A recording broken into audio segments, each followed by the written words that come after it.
यार हिबा, मेरा दिमाग फट रहा है। मैं अपने काम से काम रखती हूँ, फिर भी लोग मेरे बारे में पीठ पीछे इतनी बकवास क्यों करते हैं?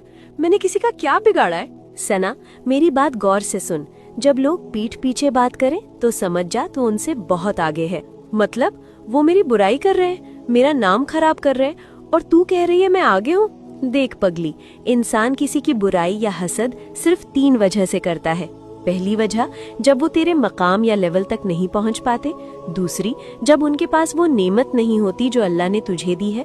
और तीसरी, जब वो तेरी कॉपी करने की कोशिश करते हैं मगर बुरी तरह फेल हो जाते हैं। अल्लाह, मैंने तो कभी ऐसे सोचा ही नहीं। ये उनकी नफरत नहीं, तेरी कामयाबी का सबूत है। बस इग्नोर कर और मुस्कुराकर निकल जा। सच में यार, तूने तो मेरा पूरा बोझ हल्का कर दिया। अगर लोग आपकी भी बुराई करते हैं तो कमेंट्स में अल्हम्दुलिल्लाह लिखिए और आगे बढ़ जाइए।